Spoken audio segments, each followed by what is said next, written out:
And this is Buzz again, part 3 of DIY tiling. This is going to be about the cleanup. But first, I'm sure most of you that play guitar or have heard of the passing of Jeff Beck on Wednesday. One of my favorite guitarists ever, particularly this live at the Fillmore West in '68 is unbelievably good.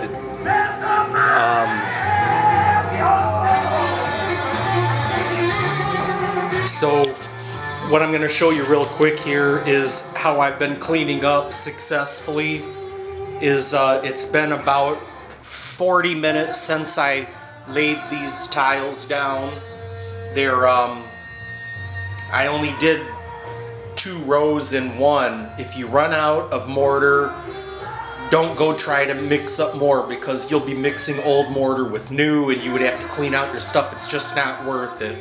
Just, you know, it was less stressful to do 2 rows instead of 3 anyway. So one little thing I thought of is these spacers. You can see, moving them like this back and forth, then you know you're maintaining your size.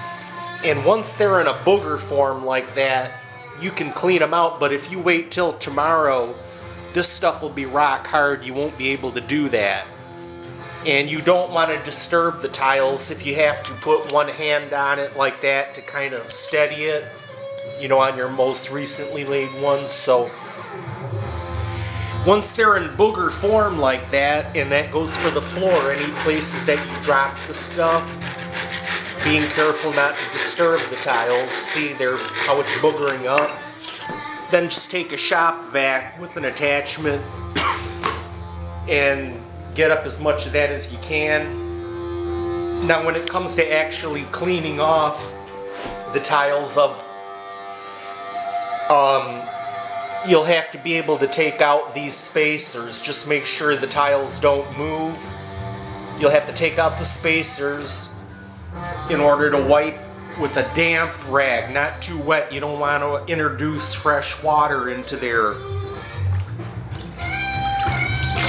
And you can just get like a 3-gallon bucket like this, fill it about halfway up, squeeze it out good. The mortar is heavier, it's gonna go to the bottom, so just keep wringing it out in just sort of like the grout, you know.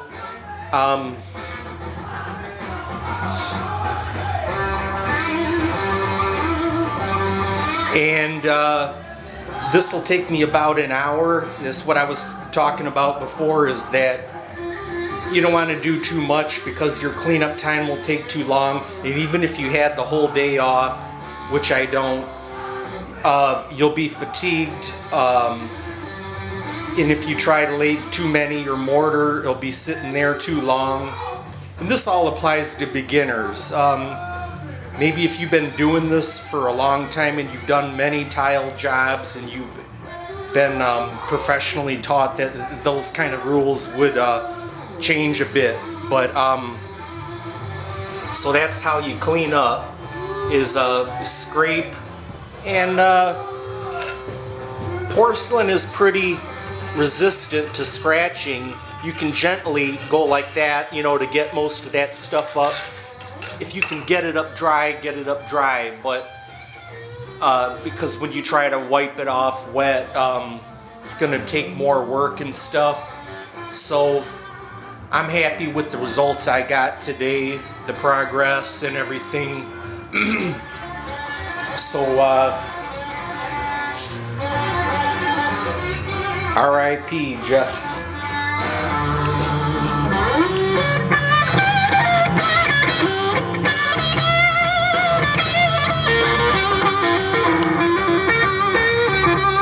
Which I did see once in concert about 20 years ago. He was doing a tour with Santana, and he still had it. I mean, the guy maintained his playing abilities, sort of like Les Paul did. As a matter of fact, the tribute he did for Les Paul after Les Paul passed away is unbelievable. I didn't know he could play clean. He could do the rockabilly stuff so good.